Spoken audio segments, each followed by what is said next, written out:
Jack Morrison stood at attention in the gleaming hall of the Galactic Confederation headquarters.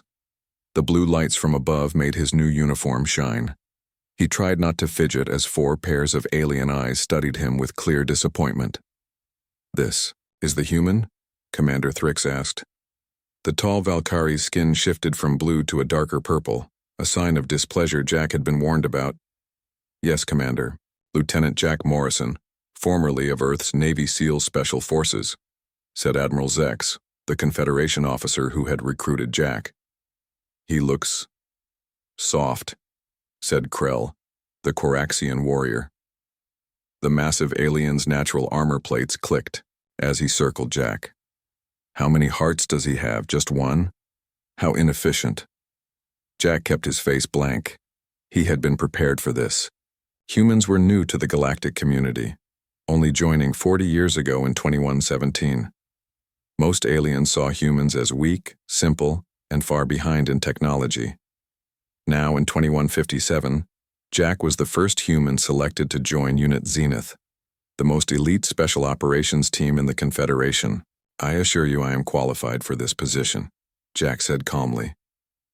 Lynn Sora, the Silosian tech expert with 6 slender fingers on each hand, made a sound like bells laughing. "He doesn't even have neural implants. How will he interface with our systems?" "The human can use manual controls," said Nyx, the Meridian telepath. Her silver eyes seemed to look through Jack rather than at him. "Though I find their minds chaotic and loud, full of contradictions." Commander Thrix turned to Admiral Zex. "This is about politics, isn't it? Earth wants representation.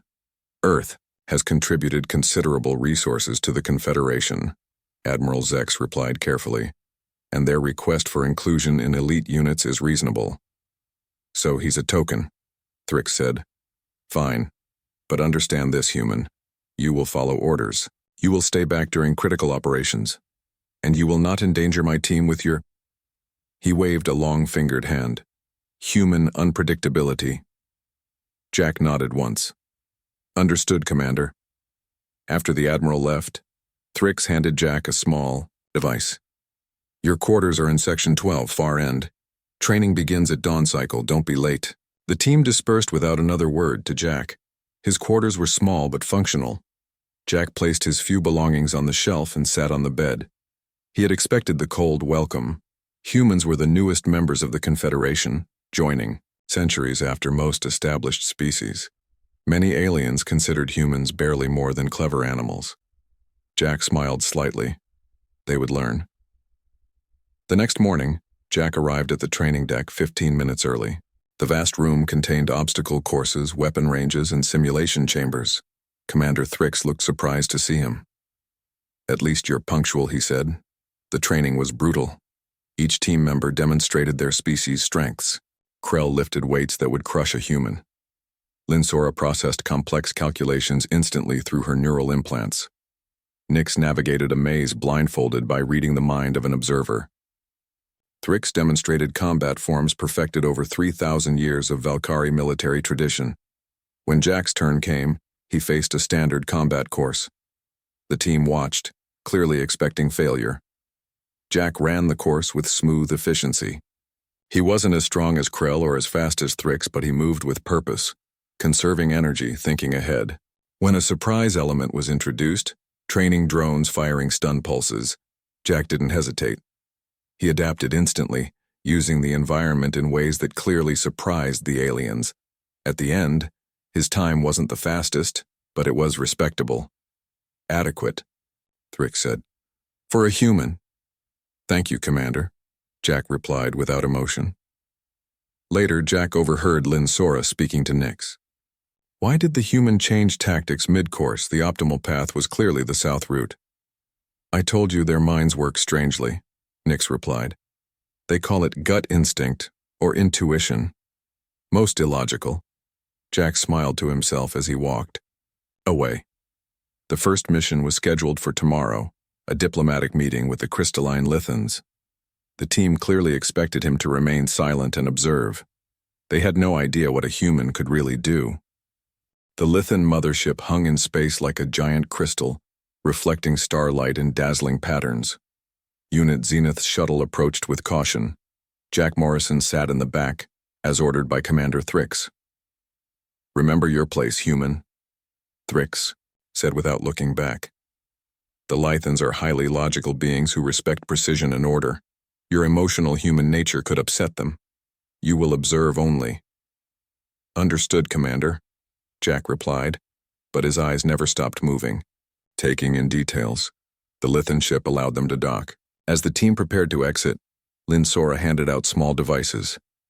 "These will help translate the crystal harmonics the Lythans use to communicate," she explained. "Do not remove them from your ear."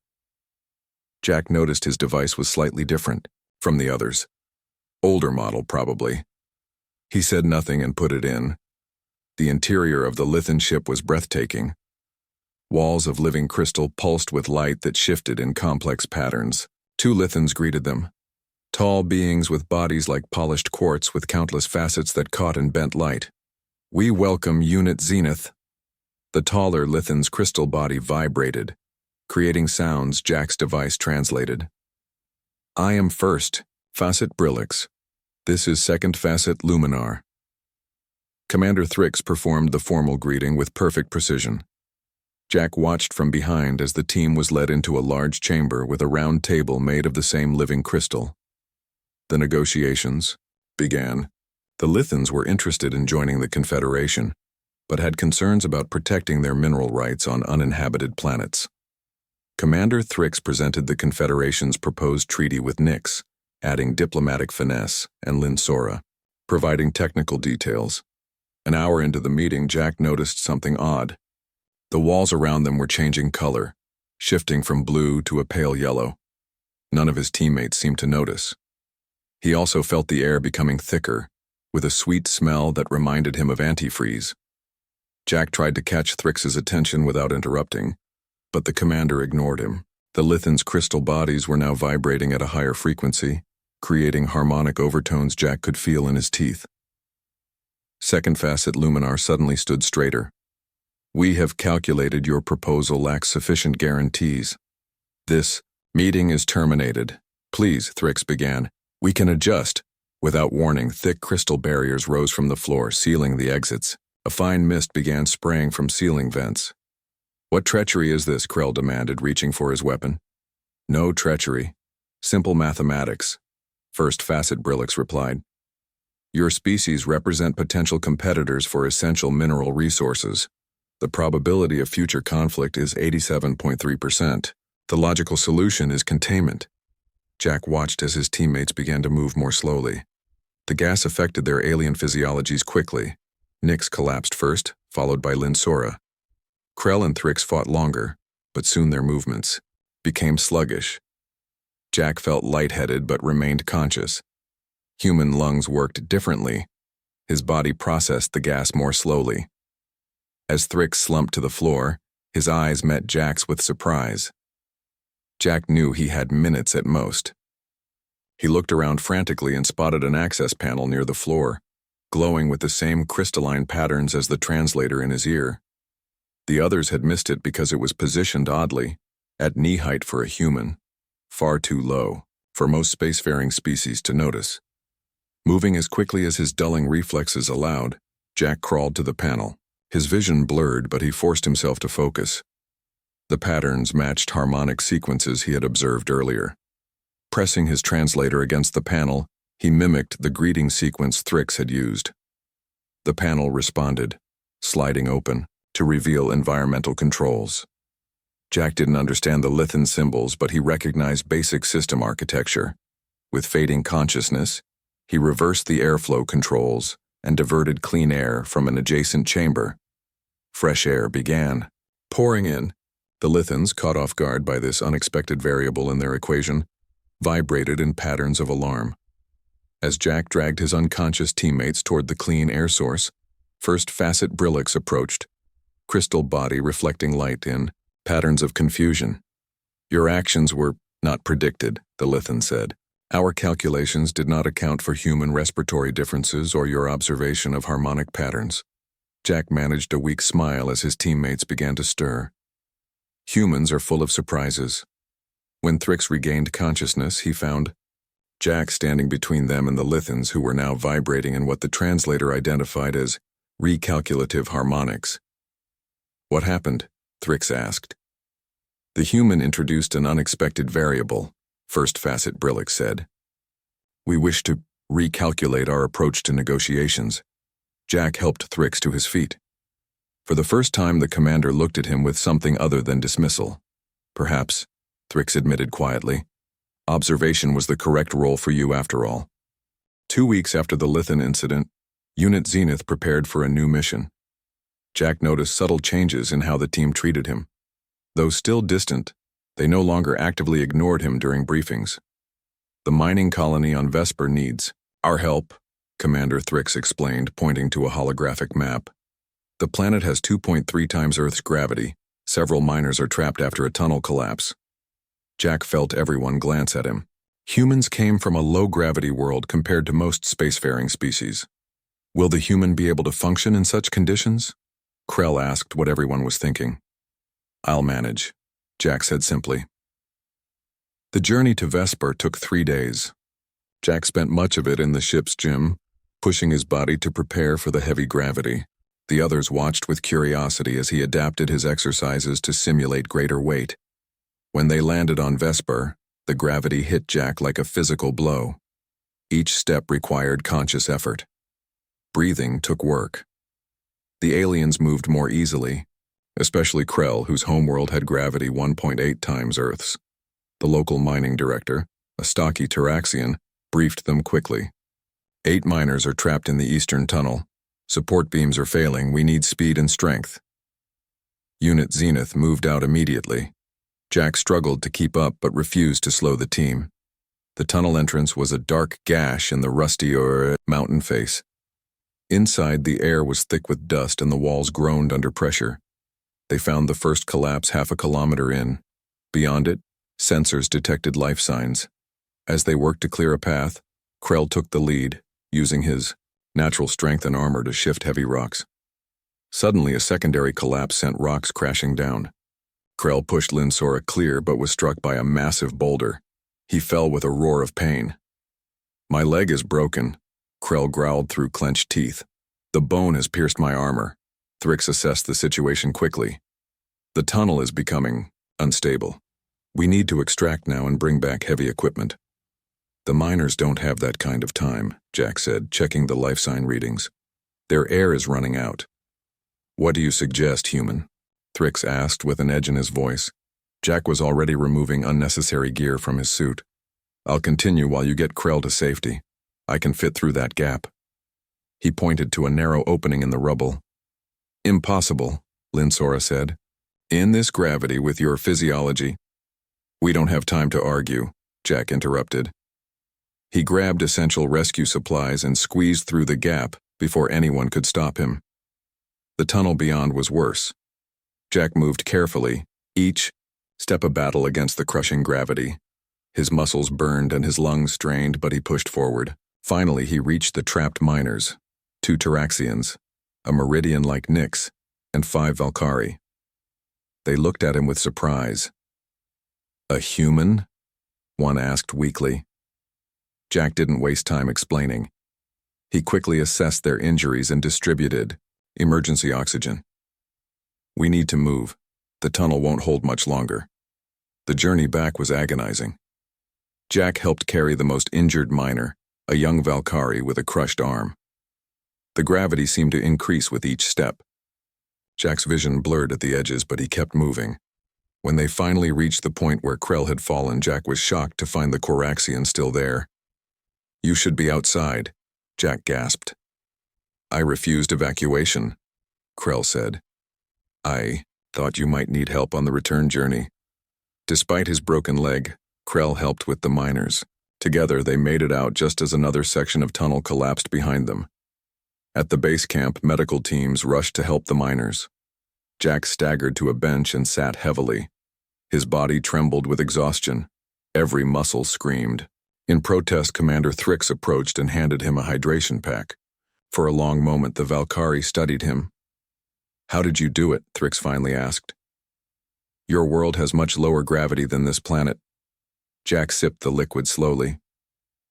Humans evolved as persistence hunters on the plains of Africa. Before we had technology, we would chase prey until it collapsed from exhaustion. We're not the strongest or fastest, but we can endure. Later, Jack overheard Krell talking to Lynn Sora near the ship. The human carried a Valkyrie for 2 kilometers in crushing gravity. Krell said, his voice tinged with newfound respect. Perhaps there is something to these humans after all. Nyx joined them, her silver eyes thoughtful. I'm beginning to think their chaotic minds and bodies have advantages we don't understand. Jack smiled to himself. Slowly but surely, he was proving humanity's worth. 1 month after the Vesper rescue, Unit Zenith received an urgent call. The Confederation research station Helios had gone silent. The station orbited a distant star and housed 50 scientists from 12 different species. Our mission is to discover what happened and rescue any survivors, Commander Thrix told the team during the briefing. The last transmission mentioned a medical emergency. The journey took 4 days in hyperspace. Jack spent the time studying the station schematics and emergency protocols. He noticed the others, including him, more in their preparations. Even Krell would ask his opinion occasionally. When they docked with Helios, the station was dark except for emergency lighting. The airlocks functioned normally, but no one greeted them. Life support is active, Lynn Sora reported, checking her instruments, but I detect no movement. They entered in formation, weapons ready. The main corridor was empty. In the control room, they found 2 bodies, both Silosians like Lynn Sora. They had collapsed at their stations. No signs of violence, Nyx observed, examining the bodies. It appears they simply stopped functioning. Some kind of disease, Jack suggested. Lynn Sora scanned the bodies with her medical device. Their cellular structure is breaking down. This pattern matches no known natural disease. A biological weapon, Thrix concluded grimly. We need to find any survivors and secure the station. They moved deeper into the station, finding more bodies. All showed the same symptoms, cellular breakdown that seemed to target specific genetic markers. In the medical bay, they discovered a Meridian doctor, barely alive. Nyx knelt beside her fellow Meridian, attempting to establish a telepathic connection. She says, "It started after they opened a container from an archaeological expedition," Nyx reported. She believes it's a targeted bioweapon designed to attack common genetic patterns in advanced species. We've all been exposed, Lynn Sora said quietly. The agent is airborne. As if on cue, Nyx swayed slightly. I feel strange. Within hours, all 4 of Jack's teammates showed symptoms. Their skin paled, their movements slowed, and they developed fevers. Only Jack remained unaffected. Why isn't the human sick? Krell asked, his voice weaker than usual. Human DNA must be too different, Lynn Sora explained, checking her medical scanner. The weapon targets genetic patterns common to species that evolved along similar paths. Earth evolved in isolation. Commander Thrix looked at Jack. The antidote. Formula is in the main lab, but we lack the strength to synthesize it. You must go alone. For the first time, Jack heard real respect in the Valkyrie's voice. I'll find it, Jack promised. The main lab was on the other side of the station. Jack moved carefully, passing more bodies. In one corridor, he found evidence of what had happened. A small container with archaeological markings lay broken on the floor, a faint residue around it. The main lab was in disarray. Scientists had clearly been working frantically to create an antidote before they collapsed. Jack found notes and partial formulas on several terminals. Jack was no biologist, but he had basic medical training. The equipment was designed for alien hands, with interfaces based on different logic than human systems. He would need to improvise. Using the partial formulas as a guide, Jack pieced together what the scientists had discovered before they died. The bioweapon attacked specific protein structures common in most advanced species. The antidote needed to block these attack points. Jack worked through the night. When standard approaches failed, he tried unconventional methods no alien would consider, using heat and cold rather than precise molecular manipulation, mixing compounds by hand rather than with automated systems. By morning, he had a crude but potentially effective antidote. He tested it on tissue samples and watched as the cellular breakdown stopped. Jack rushed back to his teammates with 5 doses of the antidote. They were much worse. Nyx unconscious, Linsora barely able to move, Krell and Thrix fighting to stay awake. I have it, Jack said, administering the first dose to Nyx. It's not elegant, but it should work. Over the next 6 hours, his teammates slowly recovered. As they regained strength, they also found data revealing the origin of the bioweapon, a terrorist faction hoping to destabilize the Confederation. As they prepared to leave the station with the evidence and antidote formula, Commander Thrix approached Jack. Your crude methods saved us, the Valkyrie admitted. No classically trained Confederation scientist would have tried such primitive techniques. Sometimes primitive works, Jack replied with a small smile. Indeed, Thrix said, thoughtfully. Perhaps that is exactly why we needed a human. After their success on the Helios station, Unit Zenith gained a reputation throughout the Confederation. They had achieved the impossible several times, and whispers spread about their secret weapon, a human. 3 months into Jack's service, they received their most challenging mission yet. The Confederation had discovered an abandoned installation built by the Precursors, the mysterious species that had vanished millions of years ago after spreading technology across the galaxy. This facility appears to be a data repository, Commander, Thrix explained during the briefing. Previous teams have been unable to penetrate its security systems. Our mission is to gain access and retrieve any useful information. What makes this mission different from previous attempts? Jack asked. Linsora displayed a hologram of the installation. The Precursor security systems adapt to known biological and technological signatures. They recognize and counter every known spacefaring species. Except humans, Nyx added, her silver eyes turning to Jack. Your species was still climbing trees when the Precursors vanished from the galaxy. You represent an unknown variable. Jack nodded slowly. For once, humanity's late arrival to galactic civilization might be an advantage. The installation orbited a dead star, its black metal surface absorbing rather than reflecting light. Their ship approached cautiously, scanning for defenses. No response to our presence, Krell reported from the weapons station. Unlike previous expeditions that were actively targeted, they docked at an airlock that opened without resistance. Wearing full environmental suits, the team entered the ancient facility. The interior was a maze of dark corridors with strange geometric patterns etched into the walls. Previous teams reported automated defense systems activating at this point, Linsora said, consulting her data. Security drones, energy fields, neural disruptors. But nothing happened. The corridors remained silent and empty. It seems the human is indeed invisible to the security systems, Thrix observed. Let's proceed carefully. They moved deeper into the installation. In the central chamber, they found what they were looking for. A massive data interface, a black crystalline structure that rose from the floor like a frozen waterfall. Linsora approached it first, her neural implants ready to connect. As soon as she came within 2 meters, hidden panels in the walls slid open. Small hovering drones emerged, emitting a high-pitched sound that made the aliens clutch their heads in pain. Neural disruptor, Linsora gasped, falling to her knees. Target's brain patterns. All 4 aliens were affected, unable to approach the data interface. But Jack felt nothing. The sound was audible but caused him no pain. Jack, you must try to access the data, Thrix called, fighting to stay conscious. We'll retreat to the entrance to draw the drones away. The team staggered back toward the ship while Jack approached the interface cautiously. The drones ignored him completely, focusing on pursuing his teammates. The data crystal responded to his presence, glowing with a soft blue light. Symbols appeared on its surface, unfamiliar yet somehow intuitive to Jack. He placed his hand on the smooth black surface. Instantly, images flooded his mind.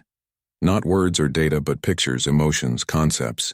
The Precursors had designed this interface for direct neural connection, but not with the evolved neural patterns of current spacefaring races. Jack saw Earth as it was millions of years ago. He saw early humans, no, proto-humans encountered by Precursor explorers. The ancient aliens had studied these primitive ancestors, had even taken genetic samples. Most shocking of all, Jack understood why the interface responded to him. The precursors had recognized potential in those early hominids, a unique neural plasticity, an adaptability of mind that fascinated them. They had designed certain interfaces specifically to respond to human neurological patterns, expecting humanity to eventually reach the stars. Jack connected to the main data core and began the download process. The information was vast: scientific knowledge, star charts, historical records. As the download completed, one final image appeared in Jack's mind: a warning about something waiting in the dark between galaxies. When Jack returned to the ship, his teammates had recovered from the neural attack. He explained what he had learned. The precursors knew about humans? Linsora asked in amazement. They designed interfaces specifically for human minds? It appears so, Jack said, still processing what he had experienced. They saw something in our brains, our way of thinking, that they valued. Commander Thrix was silent for a long moment, staring at the data crystal Jack had brought back. It seems, he finally said, that humans may be more important to this galaxy than any of us realized. News of the precursor discovery spread quickly through the Confederation. Unit Zenith received official commendations, and Jack found himself treated with new respect by aliens who had previously dismissed humans as primitive newcomers. Yet not. Everyone on the team was comfortable with their growing reliance on Jack's abilities.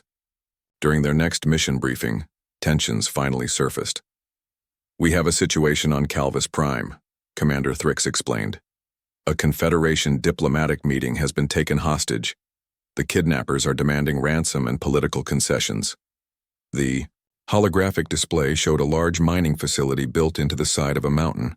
Inside were 23 hostages from 7 different species, including 2 high-ranking Confederation officials. "The facility's security systems have been compromised," Thrix continued. "Our mission is to enter undetected, neutralize the 12 kidnappers, and extract the hostages safely." "Do we know who the kidnappers are?" Jack asked. "Separatist extremists," Nix replied. "They believe their worlds give too many resources to the Confederation and receive too little in return."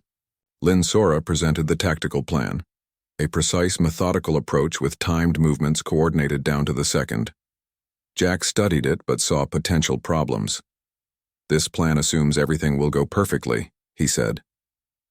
"In my experience, hostage situations rarely do," Krell rumbled with displeasure. "The plan is built on proven tactical formulas refined over centuries of Confederation operations." "I understand that," Jack replied, "but it leaves little room for adaptation if something unexpected happens."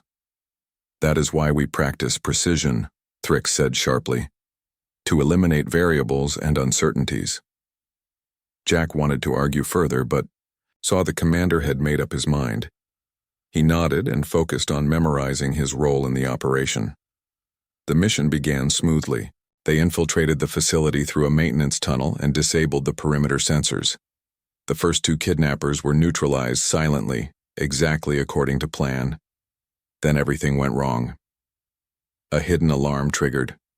Emergency barriers slammed down, separating the team. Jack found himself alone while his teammates were trapped on the other side of a thick metal door. "Status report," Thrix demanded through the comlink.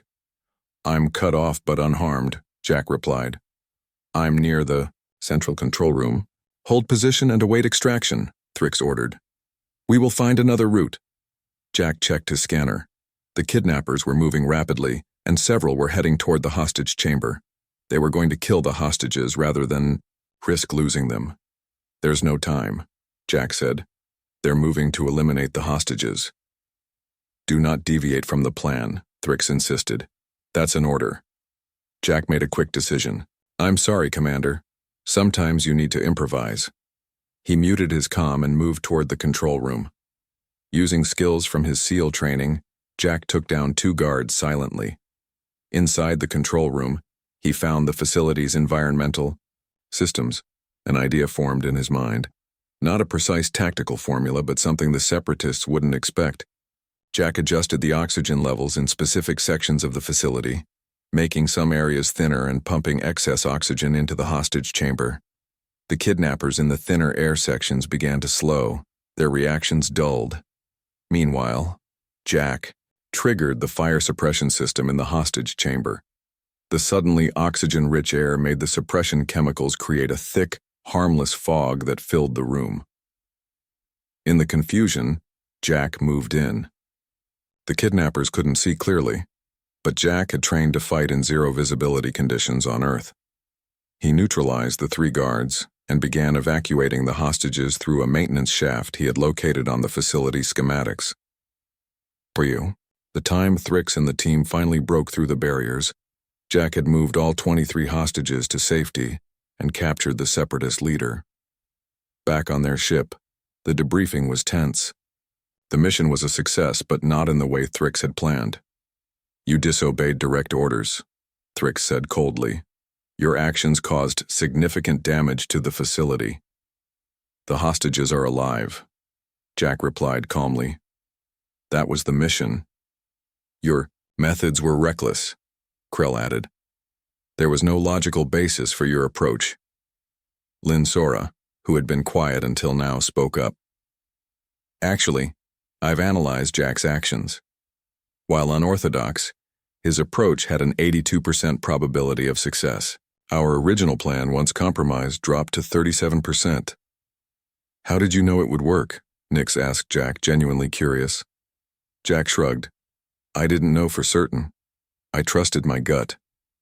"Gut?" Krell looked confused. "You made a life-or-death decision based on a digestive organ." "It's a human expression," Jack explained. "It means intuition, making connections subconsciously based on experience and instinct." Thrix shook his head. "The Confederation doesn't operate on gut feelings. We use logic, planning, and proven tactics." "Perhaps," Lynn Sora suggested carefully. "That is precisely why we need a human on the team." 2 days after the hostage rescue, Unit Zenith was called to an emergency meeting with the Confederation High Command. The tension from their last mission still lingered, but something much bigger now demanded their attention. "We face an unprecedented threat," Admiral Zex told them gravely. "A dormant artificial intelligence has awakened in the Cygnus sector. It was created by the Araxi civilization before they went extinct 10,000 years ago." The Admiral displayed images of a massive space station that seemed to grow like a living thing, absorbing nearby ships and materials. "The AI is assimilating technology and biological material to rebuild itself," the Admiral continued. "It has already destroyed 3 Confederation outposts. Conventional forces cannot approach it. The AI predicts their tactics and counters them perfectly." "What is our mission?" Thrix asked.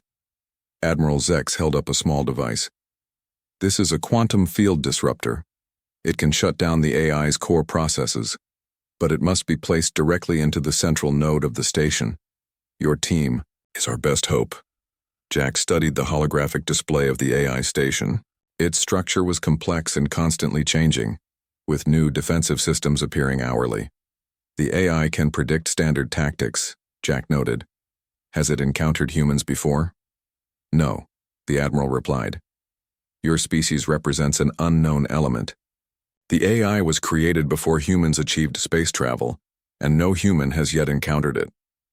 On the journey to the Cygnus sector, the team prepared intensely. The stakes were higher than any previous mission. The survival of billions was at risk if the AI continued to grow and spread. Lynn Sora analyzed the AI's defensive patterns. "It learns from each encounter, adapting almost instantly to new threats. It has countered every weapon and tactic the Confederation has tried." As they approached the AI station, they saw its true scale. Once a simple research facility, it had grown into a massive structure the size of a small moon, with twisted spires and constantly shifting outer layers. "Standard approach vectors are all monitored," Krell reported from the sensors.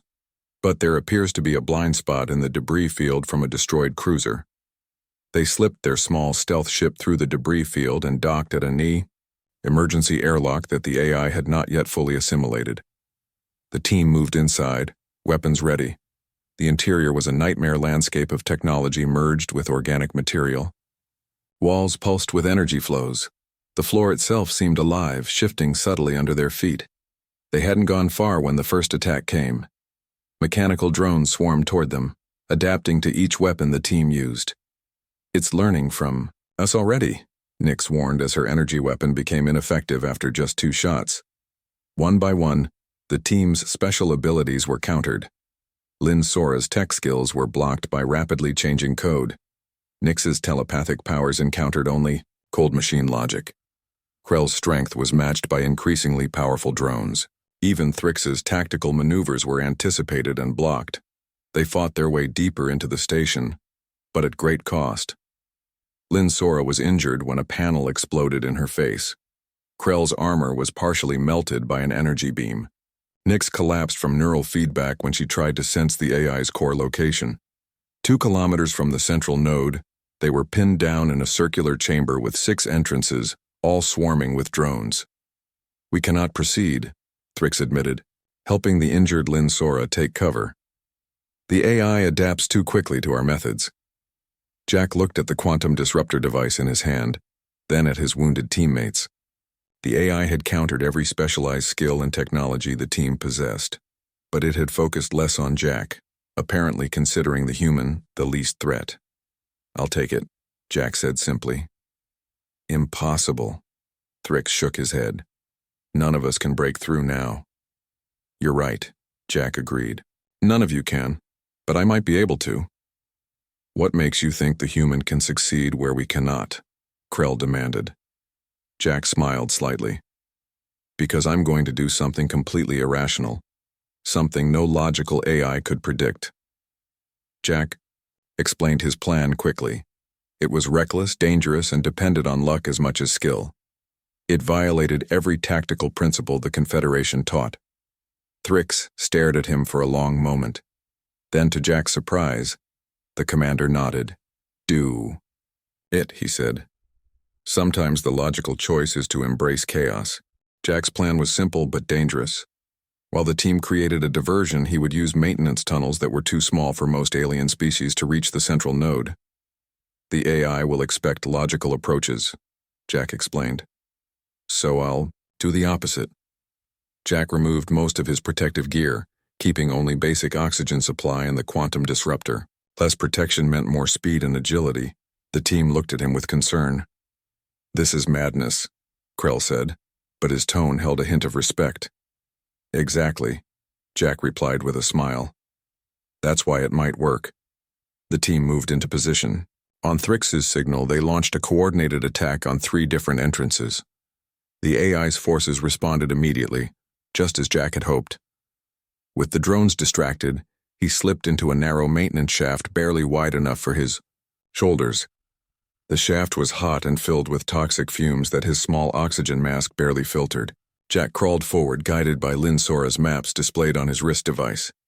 Twice he had to backtrack when the way forward was blocked. Once he nearly fell into a deep shaft when a panel gave way beneath him. Jack's lungs burned, and his muscles ached. But he kept moving. The quantum disruptor was strapped to his back, its weight a constant reminder of what was at stake. After 30 minutes of crawling through increasingly narrow spaces, Jack reached a small access panel. According to the maps, it should open into a corridor near the central node. He listened carefully, heard nothing, and gently pushed the panel open.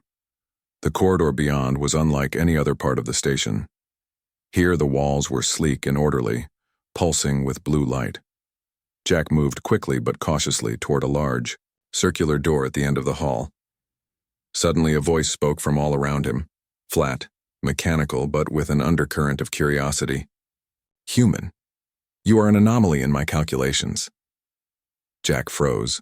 The AI was speaking directly to him. "Your presence here defies probability," the voice continued. "Your approach was irrational." "That's kind of our specialty," Jack replied, moving forward again. "Your species is inefficient, unpredictable, chaotic," the AI said.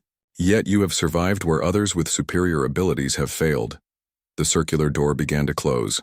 Jack sprinted forward and rolled through the narrowing gap just before it sealed shut. He found himself in a vast spherical chamber. The center floated a pulsing crystal structure, The AI's core. Energy fields surrounded it, creating barriers that shifted and moved in complex patterns. I have analyzed every spacefaring species, the AI said, its voice coming from the crystal itself now. I can predict their actions with 99.8% accuracy. But you humans behave in ways my models cannot predict. That's because we don't always do the logical thing, Jack said, studying the energy barriers, looking for a path through. Illogical behavior leads to inefficiency and failure, the AI stated. Sometimes, Jack agreed, and sometimes it leads to breakthrough and success. That's the gamble we take. Jack saw no way to reach the core through the barriers.